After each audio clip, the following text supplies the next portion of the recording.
Então, hoje vamos continuar no modo de neurointensivismo e ficou para mim aí um tema bastante importante e um grande desafio, né? Porque nos tempos atuais tem mudado muito, tá, pessoal? Então, a gente tem que prestar bastante atenção, que isso aqui é muito importante. Está tendo muito estudo em relação a AVC isquêmico, né? E as coisas estão mudando rapidamente e estão mudando para melhor, ok? Então, para a gente poder avaliar, ter uma noção da epidemiologia, da importância dessa doença, eu fiz um recorte aqui. Em 2019, foram contabilizados 12,2 milhões de casos de AVE isquêmico, com 6,5 milhões de óbitos. No Brasil, pessoal, cerca de 11% é causado por AVC, tá? E até 2016, você tinha o AVC como a principal causa de morte aqui no Brasil, de óbito. Ela foi ultrapassada aí pelo infarto agudo miocárdico a partir de 2016, segundo os dados do DataSUS, ok? Então, você vê que o manejo do AVC isquêmico ele vem se alterando, né? Houve uma redução da incidência, prevalência e mortalidade global do AVC, mas ainda a taxa é maior nos países pobres, ou seja, onde os recursos ainda não estão totalmente disponíveis para a gente executar o melhor tratamento para esses pacientes, tá bom? Vamos continuando aqui. É aí que eu fiz um recorte aqui no Brasil também, e eu quero chamar a atenção de uma coisa que é muito importante. Tá? Então, a gente tem aqui um recorte no Brasil, a gente pegou aqui 99 mil óbitos em 2020, tá? E a gente tem um CID aqui. Então, a gente consegue categorizar bem quando o paciente ele morre por um AVC hemorrágico. A gente tem aqui o subaracnoide e o intracerebral. É 20 mil aproximadamente aí os casos de óbitos por AVC hemorrágico. Só que o isquêmico, pessoal, no CID não tem lá acidente vascular cerebral isquêmico, aí a pessoa marca qualquer coisa, né? Então, só para a gente ficar até chamar a atenção disso, é infarto cerebral, tá? Que acaba ficando aí no CID-10 das doenças, e a gente nunca marca nem no atestado de óbito e até mesmo na IH, a gente sempre acaba marcando esse aqui, ó, que é o acidente vascular não especificado como hemorrágico, isquêmico, a gente acaba na pressa e marca sempre esse. Então, lembrando aí que o AVC é sempre um infarto cerebral, tá? Vamos sempre tentar preencher de uma melhor forma possível, tá ok? Mas a gente consegue ver, então, de 100 mil aí, aproximadamente 80 mil óbitos por AVE isquêmico, tá bom? Ou alguma sequela dele, tá bom? Esse é um recorte, então, aqui no Brasil de 2020, tá bem, pessoal? E aqui que a gente vai falar mais uma vez, né? A gente vai falar, então, do infarto cerebral, a isquemia, que a gente já vê um paciente com a lesão já bem estabelecida, uma lesão extensa, né? Isso aqui, provavelmente, a gente não consegue mais se recuperar esse paciente. Então, a gente sempre que a gente tem os sintomas, a gente tem que realizar sempre uma tomografia para avaliar se isso é hemorrágico ou isquêmico, não tem outra forma aí melhor de você fazer essa diferenciação, ok? E aqui a gente tem um quadro clínico, baseado aí no território cerebrovascular que foi acometido esse paciente, tá bom? Então, assim, aqui você tem a artéria cerebral média direita. Então, a hemiparesia desse paciente é contralateral. A mesma coisa acontece com a artéria cerebral média esquerda, tá? Então, a hemiparesia é direita, tá bom? Quando você tem a artéria cerebral anterior, você pode ter o quê? Rebaixamento do nível de consciência, especialmente se bilateral, tá? Incontinência urinária, tá bom? Então, sempre ficar aí já ter esse tipo de atenção aí no quadro clínico. Então, assim, nem sempre também quadro clínico são déficits, né? Lembrar que pode ser vertigem, ataxia, você tem também cefaleia, tá, pessoal? Então, você tem vários fatores que podem levar o paciente a ter uma veia isquêmica. Então, assim, quando tiver uma suspeita, sempre solicita uma tomografia. A gente sempre tem que descartar se é veia isquêmica e nunca ficar achando que é uma outra coisa, né? Eu acho que o fundamental é a gente já descartar logo se isso é uma veia isquêmico ou não, tá? É o ponto principal aí desses pacientes, porque tempo é cérebro. A gente tem aqui uma classificação, né, da localização dos AVCs, né, da causa, tá? Então, a gente tem cardioembólico, e o cardioembólico, o carro-chefe é fibrilação atrial, mas pode ser por doença valvar, pode ser por embolização cardiogênica, inclusive endocardite, né? Aqueles êmbolos sépticos, tá ok? Trombo, que estava agarrado no ventrículo esquerdo, estenose da carótida, né? Embolização aterotrombótica, aterosclerose intracraniana e aterosclerose de pequenos vasos, tá ok? Então, são a classificação do AVE isquêmico, principalmente das causas e dos mecanismos, tá? Então, a aterosclerose de grandes artérias, elas acometem aí 30% dos AVCs. Os fatores de risco são os mesmos aí do infarto, né?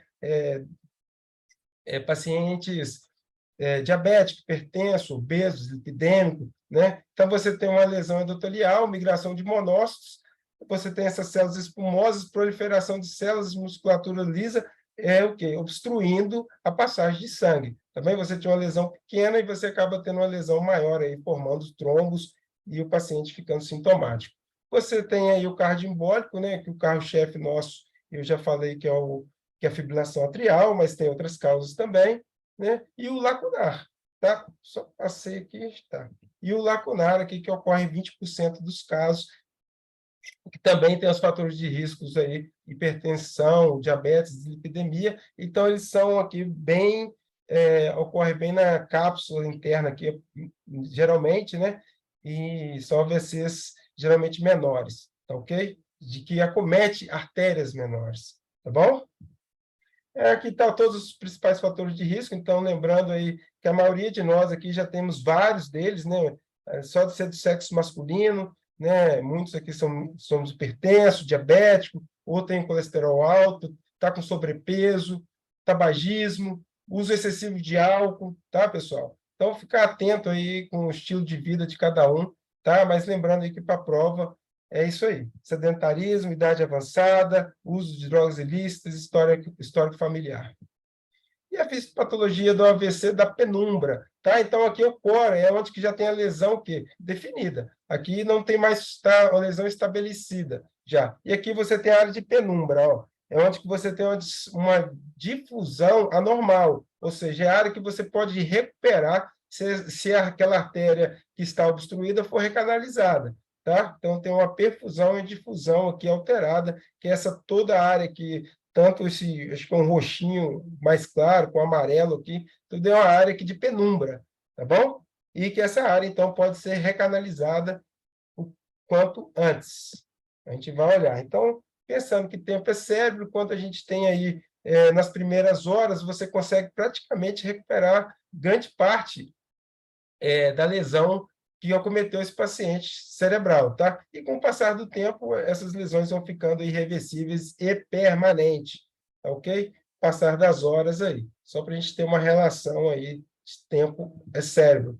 Então, a gente sempre tem, no tempo é cérebro, tratamento, tanto medicamentoso, né, que é o alteplase, ou mecânico, que é o que está mais hoje aí chegando com tudo, tá bom? Que a gente vai ver. A gente tem ainda a neuroproteção e prevenção de lesão secundária, né? A gente tem que estar sempre controlando a pH, temperatura, glicemia, eletrólitos, isso é sempre importante, e conter redução de edema cerebral. Tá bom? Então, esse aqui é a chave do tratamento que a gente vai ver com calma, cada um. Aqui eu coloquei só a escala de NIH, tá? Então, sempre quando o paciente chega, a gente tem que ter essa escala, ela tem que aqui eu acho que não dá para a gente poder enxergar muito bem pelo tamanho das letras, né? Mas a gente tem que sempre estar fazendo esse curso para poder aprender essa escala, tá? E o ideal é que você faça a cada 2 anos, isso tem que estar bem estabelecido, porque sempre quando o paciente chega, o paciente chega à emergência e ele tem AVE isquêmico, a gente tem que calcular essa escala do NIH. Tá ok? Então, tem aí nível de consciência, né, olhar, campo visual, paralisia facial, melhor resposta motora, tá? Ataxia, sensibilidade, linguagem, disartria, tá bom? E inatenção. Então, ele avalia vários parâmetros aí, pra gente, e ele vai pontuando. Quanto mais pontos, pior, mais grave o paciente é. A gente vai ver com calma aqui. Então, isso aqui tem que ser calculado, ok, pessoal? No paciente que chega à emergência e também para você acompanhar esse paciente. Você vê que não é tão simples assim, mas e por isso que tem que, inclusive, fazer até um curso, tá ok? Para você aprender essa escala aí. E aqui a gente tem aí a escala denotando aí com a gravidade, né, tá bom? Então, quanto maior a escala, né, o NIH, quanto mais pontos o paciente ganha, mais grave é. Se ele está ganhando 0, não teve nada, né? O AVC minor, tá? O AVC moderado, de 5 a 15, já um moderado para mais grave, e o grave aqui, severo, é maior do que 21. Então, se o paciente tem um NIH maior do que 21, é um paciente aí com maior gravidade, uma pontuação aí de 21, um paciente bem grave, ok? E aqui o NIH também ele é importante ser calculado pelo risco de sangramento. Tá? Quanto maior o NIH, também maior o risco de sangramento desses pacientes. Então, para vocês entenderem a importância, e essa importância do NIH não para por aqui, não. Tá? Mais para frente, eu coloquei mais alguma coisa que vocês verão aí. Tá bom? Então, é muito importante saber. Então, quando a gente está com um paciente aí na emergência, né, e ele tem algum sinal, sintoma de suspeita de AVE isquêmico, então aqui a gente tem os tempos que a gente tem que cumprir. Tá ok? Esse paciente tem que ser atendido em até 10 minutos, uma tomografia tem que ser realizada em até 25 minutos. E aí, a interpretação ou o laudo, né, verbal em até 45 minutos, e o mais importante de todos, a infusão do RTPA em 60 minutos. Isso aqui é o mais importante, ok? E aqui a gente tem outros recomendações aqui, uma avaliação do neurologista em 15 minutos, do neurocirurgião em 2 horas, e esse paciente tem que ser monitorado aí no leito ou de CTI, uma neurointensiva, né, em 180 minutos ou 3 horas, tá bom? Então, muitas vezes você vai encontrar aqui em minutos também essa admissão do paciente. Então, são os tempos aí que a gente tem que ter em mente, né? Quem trabalha em emergência aí sabe muito bem que esses parâmetros têm que ser bem seguidos. E quando a gente vai atender um paciente, então, a gente sempre tem que lembrar aí o ABC, né? Via aérea, então manter a via aérea desse paciente patente, observar a aspiração, decúbito, avaliar se não tem nenhum trauma, né? Principalmente de coluna cervical, tá bom? A parte respiratória aqui também, se ele não está rebaixado, manter uma saturação aí pelo menos de 95 e utilizar um catéter caso necessário. E aqui da circulação, oi? Ninguém falou nada, não, né? Da circulação, a gente tem aqui a monitorização da PA não invasiva, tá bom? Não invasiva, a cada 5 minutos, tá ok? Então, quando o paciente chega na emergência, pessoal, a gente não vai tratando a pressão arterial desse paciente, não. A gente só vai tratar, de fato, se ela estiver muito alta, se a gente saber que esse paciente vai ser trombolizado, tá? Então, por enquanto, se ela estiver aí acima de 180 por 110, a princípio, a gente vai avaliar e posteriormente a gente vai reduzindo essa pressão com calma, tá bom? Então, a gente já cansou de ver, chega um paciente hipertenso, que a gente reduza a pressão dele e ele aumenta o déficit, piora o déficit, né? Então, a gente não sai tratando a hipertensão desses pacientes, não. Lógico, para a gente fazer o protocolo da trombólise, a gente tem uma pressão limítrofe, que aí sim, a gente precisa chegar a 185 a 105, né?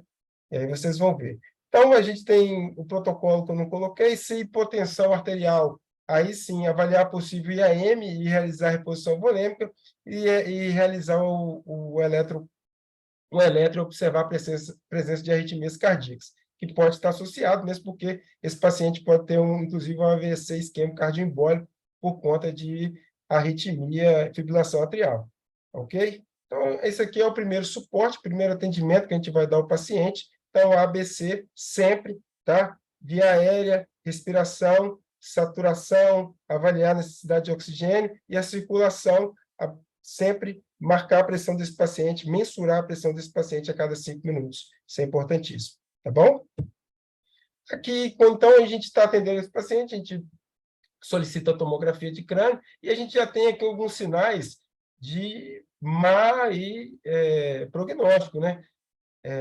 Porque quando a gente já tomografa esse paciente, ele tem um delta-T curto, mas ele já apresenta alguns sinais aqui de mau prognóstico, hipodensidade aguda, apagamento do núcleo lentiforme, aqui, sinais da hiperdensa da artéria cerebral média, né, também não é um bom sinal, tá bom? Apagamento de sulcos, perda da interface. Então, os sinais precoces têm uma sensibilidade de 82% em 6 horas. Geralmente, em grandes infartos anteriores, isso é mais visível. Ok? Então, isso aqui, quando a gente pega essas alterações tomográficas, esse paciente fica atento que provavelmente ele vai ter um aspect mais aumentado, um NIH também elevado, e é um paciente mais grave. Tá bom? Falando em aspect, tá ele aí. Então, o aspect, a gente avalia aí os 2 cortes da tomografia, tá bom? O nível do tálamo e gânglios da base aqui, tálamo e gânglios da base, tá bom? Então, a gente vai dividir o território da artéria cerebral média em 10 partes, 10 regiões, vai mapear essas 10 regiões. E o score ele vai de 0 a 10, tá? Se o paciente está fazendo 10 pontos, ele não tem nenhuma alteração. Quanto mais alterações ele tem, menos pontos esse paciente tem, mais grave ele é. Então, você diminui 1 ponto para cada hipodensidade, tá bem? E se você tem um score aí menor do que 7, você já tem um risco maior de transformação hemorrágica. Então, isso aqui é importante para quê? Para a gente avaliar se a gente vai, inclusive, não que a gente vai definir se vai trombolizar um paciente, né? Mas individualizar os casos muitas vezes. Tá? Então, se você se você tomografou o paciente e ele já apresenta lesão, porque qual é o mais comum? Né? A gente tomografa, não tem sangramento, tromboliza. Mas, em poucos casos, se o paciente ainda está dentro da janela, né, que é de 4 horas e meia, dificilmente vai ter alteração na tomografia. Mas, se tiver, aí a gente vai ter aqui, a gente vai mapear o aspect desse paciente, e se ele tiver um aspect menor do que 7, possivelmente não vai trombolizar esse paciente. Tá vendo? Vai ser uma contraindicação aí, relativa, se for menor do que 7. 7 você tromboliza, 6 é relativa, 5 para baixo, acho um pouco provável. Tá bem? Então, a gente tem aqui uma tomografia normal, né, que a gente consegue, então, avaliar aqui a região ganglionar, então, desse paciente. A gente tem aqui a ínsula, né, a lentiforme, o núcleo caudado e a ínsula aqui, cápsula interna também. Tá ok? E aqui outras regiões que a gente vai avaliar aqui do tálamo, tá bom, pessoal? Então, aqui é uma tomografia normal. Aqui você já vê que tem alteração. Ó. Então, ele vai ganhar aqui 1 ponto, 2, 3, ó, ele ganha aqui 4, 5, 6, ganha na ínsula 7 pontos, talvez ganhe até aqui embaixo também, na cápsula interna, 8. Esse paciente, então, tem 2 pontos só no aspect, ou seja, um paciente gravíssimo. Se esse paciente aqui tem delta T para ser trombolizado, não tromboliza não, que esse paciente vai sangrar, tá? Então, é importante a gente saber o aspect do paciente. Vai de 0 a 10, 10 não tem alteração nenhuma, tá bom? Então, algumas particularidades aí importantes que a gente tem que saber. Eu coloquei aqui um algoritmo do AVC isquêmico para a gente poder ter uma visão global, tá ok? Tá ok? De como que a gente vai avaliar esses pacientes. Então, você tem a suspeita de AVC, né? Início do quadro aí, entre 0 e 24 horas. Lógico, a gente vai ver aqui. Então, a gente tem o início do quadro entre 0 e 24 horas. Então, a gente sempre corria, há um tempo atrás, porque a gente precisava do delta T de 3 horas. Aí esticaram para 4 horas e meia. Pasmem, agora vocês veem que já tem 24 horas. Então, o AVC isquêmico está mudando muito, e vai mudar muito. Daqui, talvez, 5 anos, essa aula aqui seja uma aula bem diferente. Tá bom? Então, vocês veem que isso está mudando, e está mudando rápido. Então, você vai fazer nesse paciente uma tomografia com contraste. Se não tiver hemorragia, né, não tem sinais precoces do tamanho de infarto, o que você vai fazer? Você vai trombolizar esse paciente sem problema nenhum. Mas você vê que já tem algum sinal ali precoce, você associa com a angiotensina arterial desse paciente, ok? E aí você vai vir para cá. Ó. Se esse paciente tem menos de 4 horas e meia, você vai fazer essa trombólise nesse paciente, tá bom? Se ele não tiver oclusão de grande vaso, a artéria carótida interna e a artéria cerebral média, né? Você vai calcular o aspect daquele paciente se ele tiver alguma alteração, tá bom? Então, mas aí ele não tem essa alteração. você vai fazer trombólise imediata, por quê? Está na janela de 4 horas e meia. Ah, não, esse paciente está na janela entre 4 horas e meia e 9 horas. Olha só. Então, você vai fazer uma TC ou uma ressonância de perfusão. E aí, sim, você vai avaliar aqui uma trombectomia nesse paciente. Tá bom? E, pessoal, agora não. Esse paciente tem realmente ele tem uma oclusão de grande vaso, tá? Então, a gente vai vir para cá. Sim, ele tem oclusão. Ele está na janela de 4 horas e meia? Tá. A gente, além de fazer a trombólise, a gente faz uma trombectomia, ok? Ah, não, o paciente ele saiu dessa faixa de horas aqui, né? Ele está entre 6 e 24 horas. Ou seja, você vai fazer uma ressonância de perfusão, geralmente aquele mismatch, né? E se o paciente ainda tiver condições, ele vai fazer uma trombectomia também. Ok? Então, a gente pode observar, por esse algoritmo, que a gente teve uma extensão da janela de tratamento do AVE isquêmico. A gente ainda tem que correr com esses pacientes. A gente observa, a gente tem que correr muito, mas a gente não pode ficar de braço cruzado quando esse tempo de 4 horas e meia já passou. Tá bom? A gente tem mais coisas que a gente pode fazer por esse paciente. E isso aqui está cada vez a gente está melhorando e aperfeiçoando esses tratamentos. Tá bom, pessoal? Então, se o paciente ele tem indicação de trombólise, vamos colocar aqui os critérios de inclusão, que são importantes, caem em prova, todo mundo tem que saber, né? Então, a gente tem hoje, na literatura, né, que a gente pode fazer no paciente, atualmente, só a alteplase, tá? Depois a gente vai até dar uma olhada aí com calma, mas, no momento, a gente pode fazer só a alteplase. Então, os critérios de inclusão, o paciente tem que ter um diagnóstico clínico de AVE em qualquer território, persistência do déficit neurológico, né? Então, se o paciente tiver um AIT, por exemplo, o paciente ele chega com déficit, mas esse déficit, na primeira hora, ele já cessa, né? E na tomografia a gente não consegue visualizar nenhuma lesão. Esse paciente que sofreu AIT é como se fosse, pensando aqui mais ou menos, um infarto sem supra, né? É um paciente que não vai ganhar uma trombólise, mas é um paciente que merece ser internado, né? Ser reavaliado com calma, tá bom? Que esse paciente que fez um AIT, ele tem uma grande chance de sofrer um AVC isquêmico nos próximos 30 dias, tá ok? Então, é um paciente que merece uma avaliação também aí, com calma, e tem alguns scores aí que a gente possa ser avaliado para esses pacientes, tá, pessoal? Mas só para a gente voltar aqui, onde que a gente está, que é a questão da trombólise. Então, o paciente tem que ter a persistência do déficit neurológico. Ah, o NIH desse paciente é de 10 e agora é de 8, 7. Pessoal, jamais. Às vezes, a pessoa que calculou foi outro médico, e ele, às vezes, calculou de uma forma que não foi muito, né? Assim, vocês não tiveram não fez a mesma sequência, às vezes foi algum erro de pontuação, entendeu? Então, isso não é melhora, não. Isso não é melhora de déficit, não. Tá bom? Só porque saiu de NIH de 10 para 8, o paciente tem que fazer trombólise, sim. Tá? TC de crânio sem evidência de hemorragia, início de sintomas menor do que 4 horas e meia. Sinais de alerta. Idoso maior do que 80 anos e déficit neurológico grave, aqui é a escala aqui do NIH, de novo, aqui, ó, maior do que 22. Tem que saber calcular isso, pessoal. Tá bom? Então, isso aqui é um sinal de alerta, né?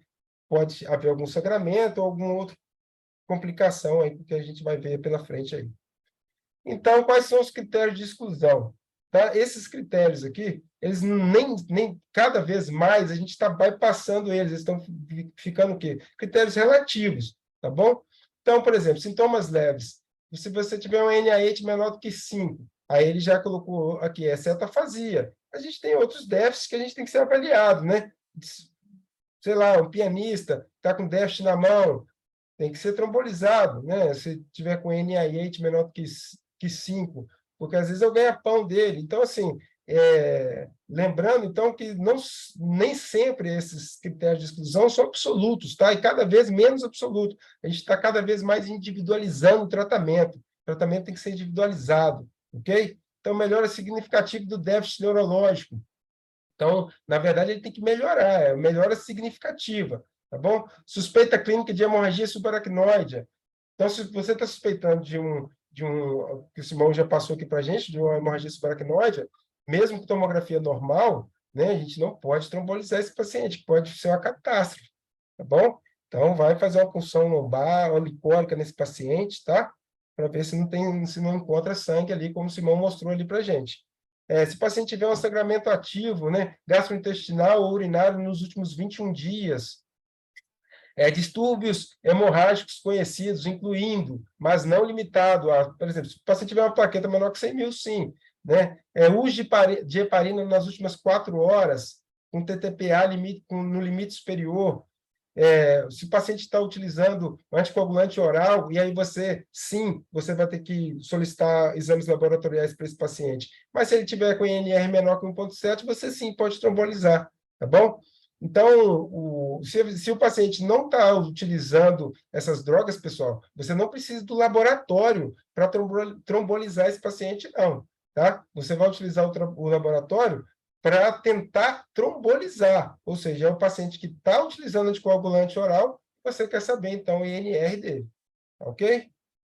Neurocirurgia, tratamento craniano grave, ou AVC nos últimos 3 meses, cirurgia de grande porte, ou traumatismo a 14 dias, tá bom?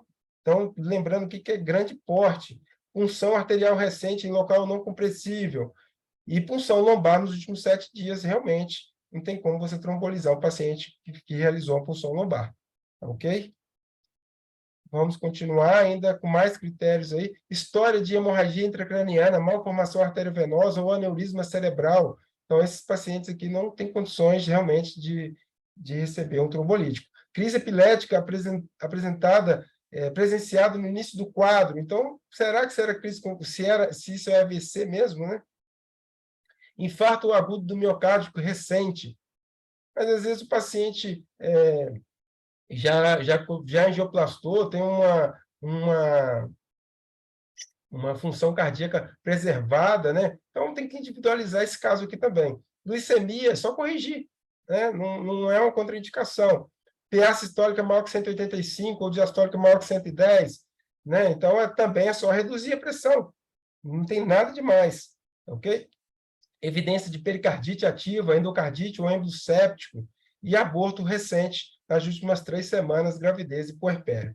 Tá ok, pessoal? Então, aí a gente tem alguns critérios de exclusão, nem sempre são absolutos, por cada vez mais na medicina a gente está individualizando mais o tratamento, avaliando aí risco-benefício para os pacientes, tá bom? É lógico que isso aqui é uma coisa espinhosa, né? Mas a gente tem que individualizar o tratamento, tá bom? Aqui que a gente falou, né? Quer dizer, a gente não falou, aqui os critérios de exclusão para o tratamento é entre 3 e 4 horas e meia, tá? Então, a gente vai excluir quem? Os pacientes maior do que 80 anos e diabético, tá? O risco-benefício, olha só, não está claro. Score de NIH maior do que 25, também não está claro. E uso atual de anticoagulante oral, também o risco não está claro. Por que esse risco não está claro, pessoal? Porque eles não fizeram estudos, simplesmente por isso, tá bom? Por isso que tem que ser sempre individualizado o tratamento. A gente vê aqui, ó, esses pacientes não entraram, esses pacientes eles foram excluídos do estudo ECAS 3, tá bom? Então, eles foram excluídos, não participaram do estudo. Então, não se sabe se eles beneficiam ou não, tá? É só que não se sabe mesmo. Não é uma contraindicação assim tão absoluta, tá bom? Aqui, como age o RTPA, né? Ele vai aí, então, agir aqui nessa transformação do plasminogênio para plasmina, evitando aí a fibrina, então, fazendo a dissolução da fibrina, tá bom? A gente consegue observar aqui.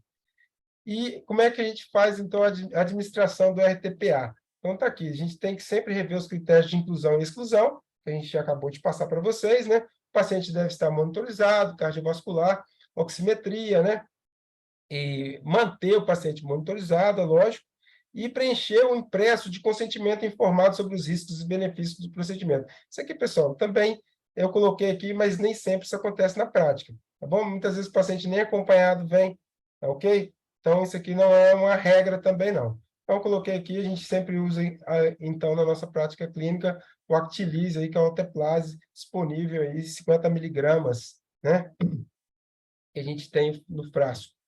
E a gente vai, então, utilizar como? Intravenoso, a gente vai avaliar o peso e fazer a estimativa, então. Qual é a dose que a gente faz? 0,9 miligramas por quilo. Então, como que a gente... E a dose máxima é 90 miligramas. Então, o paciente pode ter 100 quilos que você vai fazer 90 miligramas. Ok? O paciente pode ter 150 quilos, você vai fazer 90 miligramas. Então, você vai fazer um ataque em 1 minuto, 10% da dose, né? E o restante você vai fazer nas próximas horas, na 1 hora. Então, 10% da dose e o restante em 60 minutos, aí 59 minutos. Anotar sempre o início e o término do tratamento. Essencial. Tem que ter um protocolo para isso, né, pessoal? Observar o nível de consciência e os parâmetros clínicos durante a infusão. Então, esse paciente tem que estar monitorizado e tem que estar alguém olhando o monitor, tá bom? E o paciente também.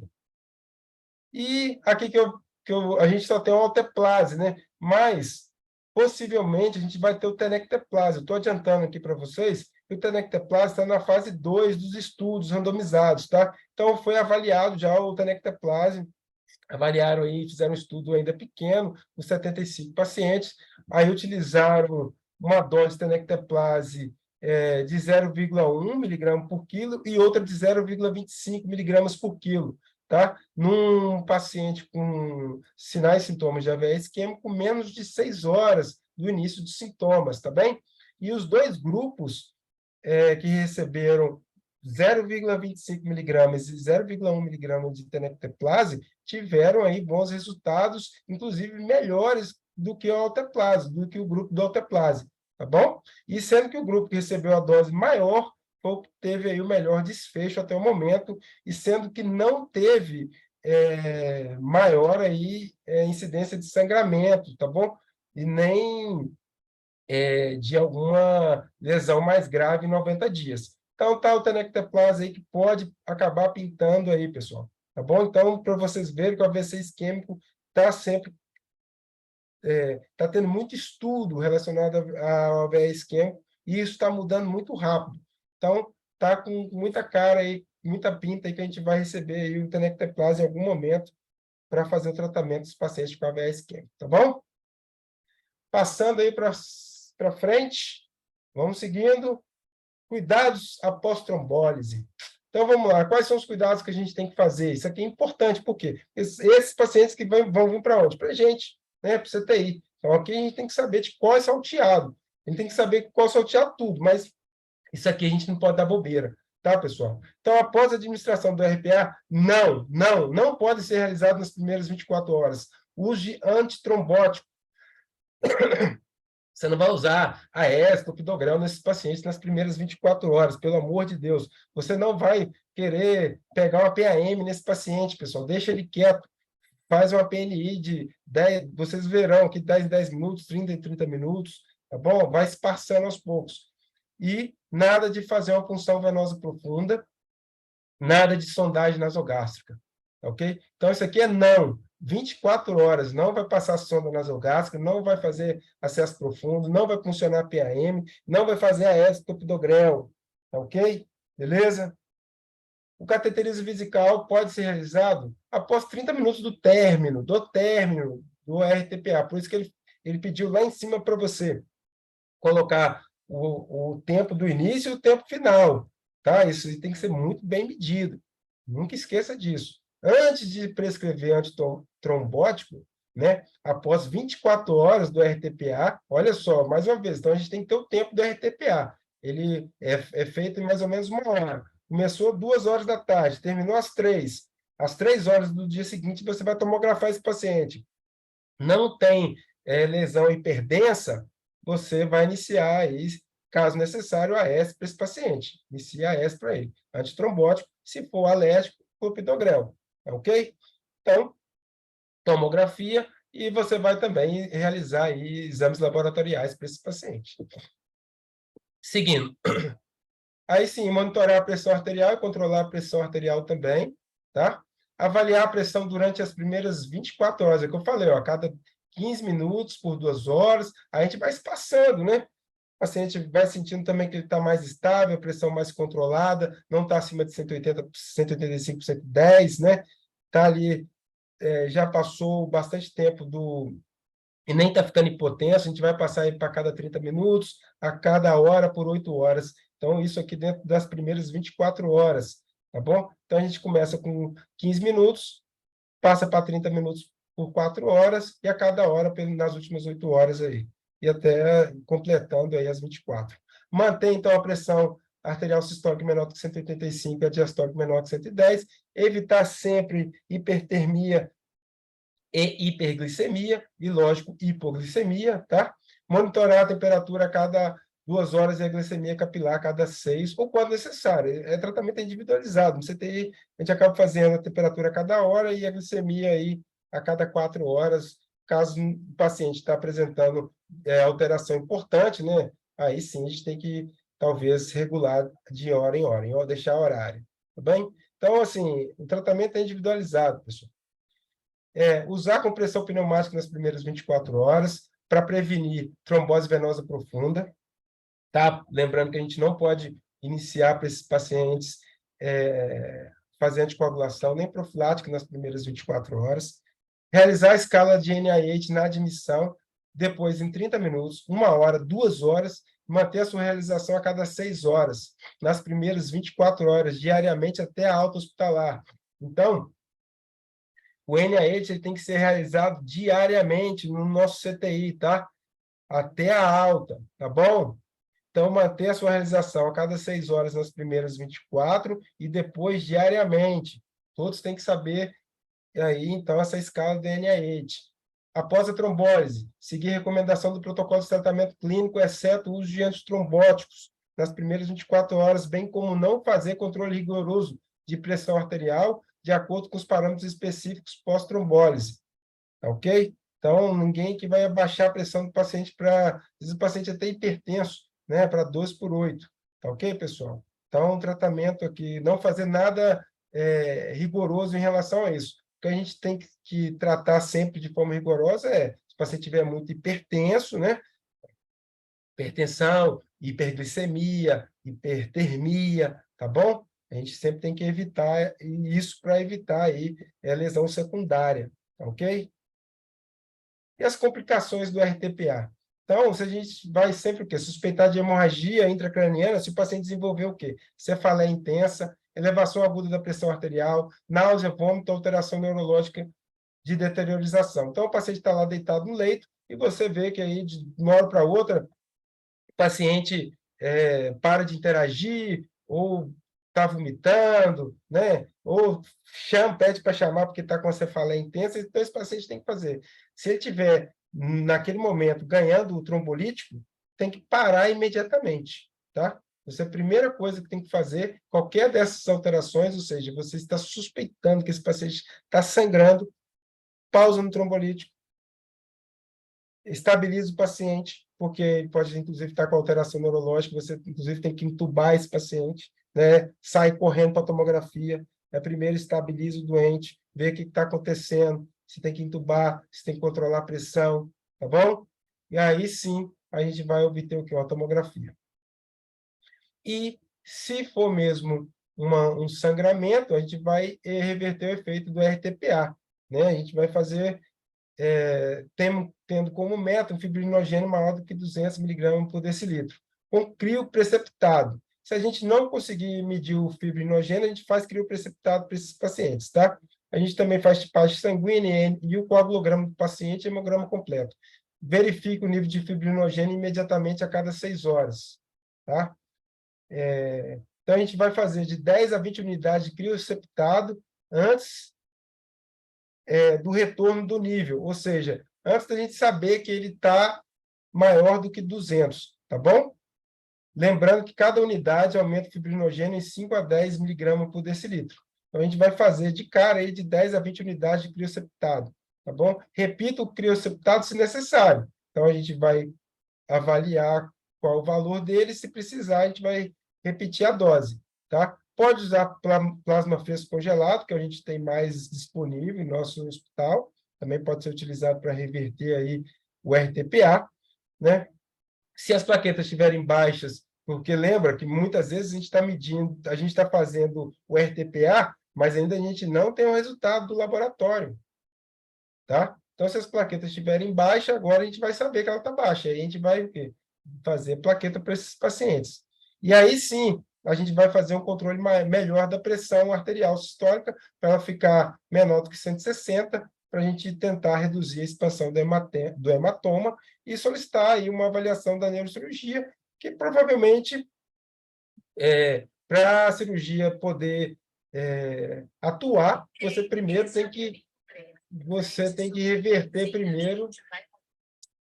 Poxa, tem que reverter primeiro aí a coagulação desse paciente antes da atuação da neurocirurgia. Ok? Vamos para frente? E aí? Agora a gente vai falar de trombectomia mecânica. Isso aqui, sim, pessoal, está salvando bastante vidas, tá? A gente até falou ali quando a gente mostrou ali do algoritmo, né? Às vezes, até nas primeiras 4 horas e meia, a gente pode utilizar, associado ao trombolítico, pode utilizar entre 4 horas e meia e 6, pode utilizar entre 6 e 24 horas, tá? A gente vai avaliar aí quando necessário. Então, ele consegue o quê? Esse dispositivo MERS, ele consegue retirar o trombo, tá vendo? Olha que legal. Então, assim, é um tratamento aí revolucionário, e eles estão conseguindo ir cada vez mais longe, tá? Ou seja, nas artérias mais distais do cérebro, para poder pinçar aquele trombo que está ali e puxar ele de forma mecânica, remover de forma mecânica aí, tá bom? A gente tem aqui os pacientes, né, já até falei, né? Então, o AVC agudo que o paciente recebeu o trombolítico, a gente pode fazer a trombectomia, né? Se você tiver aí oclusão de grandes artérias, de grandes vasos, né, que eu até falei para vocês, artéria cerebral média proximal e artéria carótida interna, a gente tem que fazer a trombectomia nesses pacientes, que muitas vezes eles não vão ser, nem sempre esses pacientes aqui também vão ser elegíveis para fazer o trombolítico, tá? E se esse paciente estiver fora do período aí, das 4 horas e meia, a gente vai ter outras avaliações, então. Quais são outros critérios que a gente tem que ter para realizar essa trombectomia? Então, primeiro, o paciente tem que ser maior que 18 anos. O NIH, novamente o NIH, hein, pessoal? Para quem não sabe, tem que aprender que o NIH maior do que 6 e aspects maior ou igual a 6, tá bom? Então, lembrando do aspects aí, né, que a gente já viu na tomografia, que são as áreas ali de hipodensidade da artéria cerebral média, de gânglios da base e tálamo, região talâmica, tá bom? E início do tratamento em até 6 horas de evolução, tá bom? Então, a gente vai sempre, nesses pacientes aqui, eles vão ser sempre elegíveis quando a gente tem oclusão aqui de grandes vasos e você tiver um NIH maior que 6, aspects maior que 6, você vai fazer em até 6 horas, tá? Do início dos sintomas, tá bom? Aqui sim. E você ainda pode fazer a trombectomia mecânica, ela também está indicada em pacientes com convulsão de grandes vasos, na janela de 6 e 24 horas, com imagem de mismatch, na tomografia, na ressonância, tá? Principalmente aqui na ressonância. Então, a gente vai ver aqui a lesão, tá? A gente vai fazer aqui essa lesão do mismatch aqui da ressonância, tá? Então, aqui você tem uma lesão estabelecida, e aqui a gente consegue visualizar por sobreposição de imagens, né? Então, se a gente não atuar, não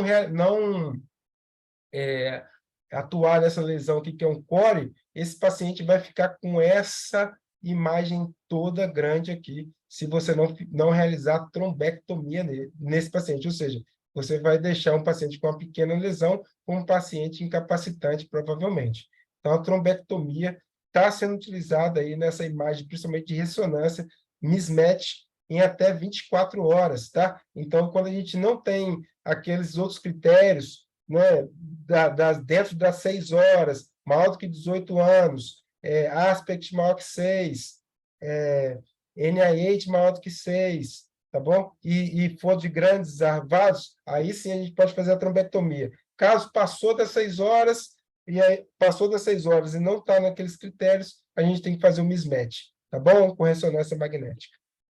E quando a gente indica craniectomia descompressiva para os pacientes?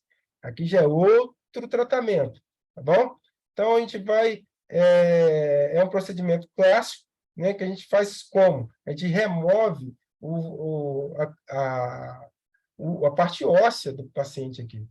Pronto, templo parietal tem que ser bem extenso mesmo, pessoal. 12 a 15 centímetros de diâmetro com abertura da dura mater, tá? Então, esse aqui é o procedimento da craniectomia descompressiva quando você tem um paciente com AVC isquêmico e tiver com edema, um AVC isquêmico importante, né, grande, associado a um edema, tá? Então, a gente vai fazer uma craniectomia. Edema que possivelmente esse paciente evolui por herniação, hipertensão intracraniana, e ia ter um desfecho bastante desfavorável, tá bom? Então, a gente vai indicar, em alguns pacientes, a craniectomia descompressiva. Então, a gente tem que ver que esse volume desse edema aqui, ele é bem grande. Então, esse paciente aqui tem que fazer uma craniectomia descompressiva ampla, tá? Para a gente poder fazer a herniação do cérebro para a parte externa mesmo, tá? Senão a gente vai ocluir aqui os ventrículos do paciente, ele vai evoluir aí com hipertensão intracraniana grave e possivelmente vai vir a óbito, tá bom? Então, essa aqui é a craniectomia descompressiva ampla, tá bom? E aqui a gente tem os estudos que mostram as evidências dessa craniectomia. Qual é a evidência, pessoal? Quais são os pacientes que foram estudados? Então, eles estudaram paciente até 60 anos, tá? Vocês aqui, ó, esse estudo decimal que utilizaram de 18 a 55, esse de 18 a 60 e esse aqui de 18 a 60, tá? Então, o paciente que foi, que entrou para o trial, né, do estudo, é até 60 anos. Então, assim, maior que 60 anos não vai se beneficiar, individualiza o tratamento. Possivelmente não vai, mas individualiza o tratamento, tá bom? Então, aqui ele comparou então os desfechos, olha só, aqui desfecho de mortalidade. Os pacientes que fizeram a craniectomia, a mortalidade foi de 25 contra 78%, olha só. E bom desfecho, 50 contra 22, tá bom? Aqui nesse estudo Destiny, que viram um paciente de 18 a 60 anos, desculpa, tá? Aqui, o início das lesões foram até 24 horas dos sintomas. Aqui foi entre 12 e 36, e os pacientes elegíveis foram de 18 a 60 anos. E aqui a gente teve, então, uma redução da mortalidade de 53 para 17,6, e um desfecho favorável de 47 contra 26. E aqui outro corte, outro trial. Também pegaram pacientes entre 18 e 60 anos, só que eles colocaram dentro das 96 horas do início dos sintomas, tá? E aí não tiveram tanto benefício. Vocês viram aí que eles tiveram uma mortalidade bem menor, porém um desfecho foi igual. Então, a gente consegue, a partir desse estudo aqui, compreender, tirar as nossas conclusões, e são conclusões bem estabelecidas já, tá? Que o ideal é que você faça nas primeiras 36, 48 horas do início dos sintomas, tá bom? Geralmente, o ideal é que seja realizado dentro das primeiras 24 horas, tá? Então, a gente observa, então, melhora de desfecho e de mortalidade nos pacientes entre 18 e 60 anos, que realizaram dentro das primeiras 24, 48 horas, tá bom? Isso tem que saber isso, pessoal, tá ok? E os pacientes, então, após o evento, né, trombolizou, fez a trombectomia, né, esse paciente tem que ir, então, para a neurointensiva, né? Então, para ser monitorizados, para avaliar qualquer detecção de piora neurológica, inclusive para você também tratar esses pacientes, né? Você tentar aí diminuir essa área de infarto, atuar na hipertensão intracraniana, isso são coisas importantes, sangramento, reoclusão, convulsões e delírio. Então, isso aqui são coisas mais graves que pode acontecer com esse paciente, então ele tem que ser monitorizado e ser abordado de forma muito rápida, tá bom? E detecção precoce e prevenção de lesão cerebral secundária, tá bom? Então ele tem que ir para a neurointensiva também para isso. Além de você ter essa piora neurológica, né? Uma complicação no tratamento, e também você tem que prevenir lesão cerebral secundária. Quais são elas? Hipóxia, hipertensão, hipotensão, hipoglicemia, febre, infecções, arritmia, infarto agudo do miocárdio. Então, isso aqui é o que a gente tem que trazer o paciente para a neurointensiva para poder monitorizar e ficar de olho nesses pacientes, tá ok? Isso aqui é tudo muito importante. E falando ainda do tratamento clínico, né? Às vezes o paciente ele não foi trombolizado, pode acontecer, tem uma janela aí talvez maior do que 24 horas, ou você não tem disponível no seu serviço a trombectomia e ele já tem mais de 4 horas e meia, então você vai fazer uma monitorização cardíaca, oximetria, controle da PA conforme protocolo, né? O paciente, então, ele não foi trombolizado, você não precisa reduzir tanta pressão dele no início, ok? Às vezes, se você reduz a pressão, esse paciente pode fazer, inclusive, déficit AS. Se não recebeu trombólise, você vai fazer uma dose maior. Hidratar esses pacientes, sempre com soro fisiológico, tá bom? Evitar sempre punção venosa no lado parético, pessoal. Importante. Proteção gástrica, avaliação de deglutição, chamar fome para avaliar esse paciente logo. Profilaxia de trombose, ITU, pneumonia, cabeceira elevada, evitar cateterização vesical, avaliação pela escala de NIH, conforme o protocolo do seu hospital, fisioterapia respiratória e motor, investigação etiológica e classificação de TOST. Essa classificação aqui, na verdade, é onde que vai falar do acometimento, né, etiológico do infarto, se é cardioembólico, se é aterotrombótico, tá bom? Essa é a classificação de TOST. Sobre estatina, pessoal, porque eu coloquei isso aqui, que eu tirei do Critical Care, porque estatina eu já vi muita gente falar muita coisa, de ter briga, inclusive como é que fala, congresso de neurointensiva, entendeu? Então, eu não quis entrar nessa seara, não, tá? Eu coloquei para vocês aí, ó. Tá, a estatina ela deve ser utilizada, deve ser administrada em altas doses, tá bom? Porém, ela tem um risco maior de fazer sangramento. Se esse risco é grande, pequeno, eu acho que provavelmente é baixo, e você tem outros mecanismos de avaliar e individualizar seu tratamento, né? Lembra? Paciente que tem NIH elevado tem maior risco de sangramento? Lembra? Paciente que tem aspect menor do que 7, menor que 6, tem maior risco de sangramento? Então, talvez nesses pacientes você não utilize aí a atorvastatina, tá bom? Então, ele pede para você utilizar a atorvastatina 80 miligramas, lembrando que ele tem um risco aí maior de fazer hemorragia, tá bom? E aí também no tratamento clínico aí, antiagregação plaquetária, você vai fazer o AS por 21 dias, 75 miligramas, e o clopidogrel, 300 miligramas no D1, e depois 75 miligramas por 21 dias, tá bom? Isso aqui são os pacientes que não receberam o trombolítico, ok? Você tem indicação de fazer só AS por 90 dias, tá? Sendo que no D1 você vai fazer aí 300, a gente optou por fazer 300 miligramas, tá bom?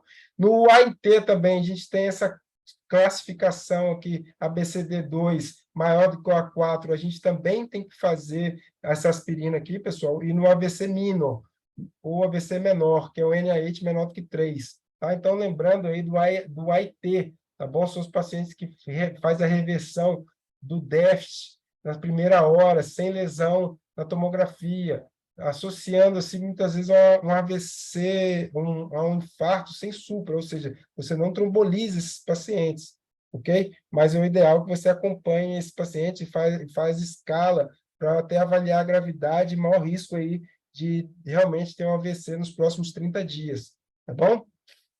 Então, aqui tem alguns estudos aqui também, deixei aí para vocês ver que só fazendo AS e associando AS com clopidogrel, o risco desses pacientes, tá ok? A gente tem aqui algum estudo, né, que a gente tem tanto estudo sobre isso, né, e esse aqui é mais um.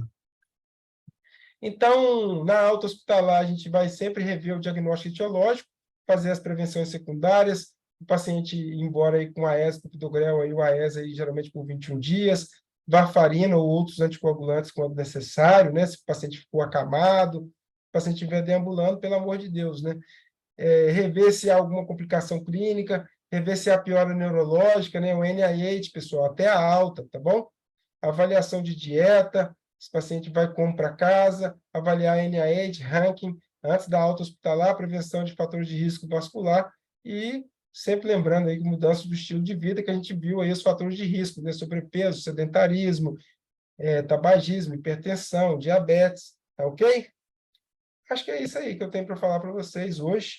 Tá bom? Aí eu utilizei aí, principalmente o Critical Care e aqui a Sociedade Brasileira de AVC, algumas coisas aí da AMIB também, para poder contribuir com a nossa aula. E mais uma vez, pessoal, muito obrigado a todos aí.